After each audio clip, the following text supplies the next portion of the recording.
ഓരോ ദിവസം കഴിയുമ്പോഴും ബോക്സ് ഓഫീസിൽ പുതിയ റെക്കോർഡുകൾ സൃഷ്ടിച്ച് മുന്നേറുകയാണ് മോഹൻലാൽ ചിത്രം എമ്പുരാൻ.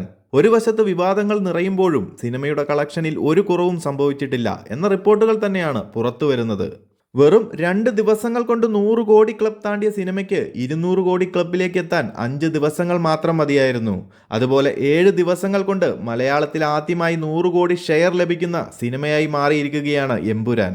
എന്നാൽ സിനിമാ പ്രേമികളെല്ലാം കാത്തിരുന്നത് മലയാളത്തിലെ ഏറ്റവും വലിയ കളക്ഷൻ ചിത്രമായ മഞ്ഞുമേൽ ബോയ്സിന്റെ 240.5 കോടി കളക്ഷൻ റെക്കോർഡ് എമ്പുരാന് മറികടക്കാൻ സാധിക്കുമോ എന്നതായിരുന്നു. ഒടുവിൽ അതും സംഭവിച്ചു. പ്രമുഖ സിനിമാ ട്രാക്കിംഗ് സൈറ്റായ സാഗ്നിക്കിന്റെ അൺഒഫീഷ്യൽ റിപ്പോർട്ടുകൾ പ്രകാരം ചിത്രം 9 ദിവസം കൊണ്ട് 242 കോടി രൂപയോളം നേടിക്കഴിഞ്ഞു എന്നാണ് അറിയാൻ സാധിക്കുന്നത്.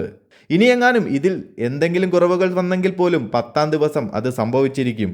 കാരണം 8 ദിവസം കൊണ്ട് 236.25 കോടി നേടിയ ചിത്രം വെറും 4 കോടിയുടെ കുറവ് മാത്രമേ മുൻപിൽ വെല്ലുവിളിയായി ഉണ്ടായിരുന്നുള്ളൂ. നിലവിൽ മലയാളത്തിൽ ഏറ്റവും കൂടുതൽ കളക്ഷൻ നേടിയ മറ്റ് 4 ചിത്രങ്ങൾ ആവേശം 154.8 കോടിയും, ദ ഗോഡ് ലൈഫ് 157.4 കോടിയും, 2018 180 കോടിയും, മഞ്ഞുമേൽ ബോയ്സ് 240.5 കോടിയുമാണ്. അങ്ങനെ 9 ദിവസങ്ങൾ കൊണ്ട് മലയാളത്തിലെ ഏറ്റവും കൂടുതൽ കളക്ഷൻ നേടിയ ചിത്രം എന്ന പേര് എമ്പുരാൻ സ്വന്തമാക്കിയിരിക്കുകയാണ്. ഇനി എമ്പുരാന് മുന്നിലുള്ളത് 88.7 കോടി എന്ന ഇൻഡസ്ട്രി ഹിറ്റാണ്. 2018 എന്ന ചിത്രം കേരള ബോക്സ് ഓഫീസിൽ തീർത്ത 88.7 കോടിയിലേക്ക് എമ്പുരാൻ ഇനിയും 15 കോടിയോളം നേടണം. നിലവിൽ എമ്പുരാന്റെ കേരള ബോക്സ് ഓഫീസ് കളക്ഷൻ 73 കോടിയാണ്. അപ്പോൾ കാത്തിരിക്കാൻ കൂടുതൽ അപ്ഡേറ്റുകൾക്കായി.